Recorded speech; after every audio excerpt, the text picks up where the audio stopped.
We divide 271 by 5 in long division method. 5 times 5 is 25. On subtracting we get 2.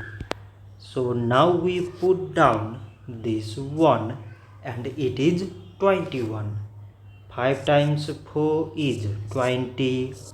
On subtracting we get 1. So now we have no any other number to put it down. So we take here decimal so that we put 0. So it is 10 and 5 times 2 is 10.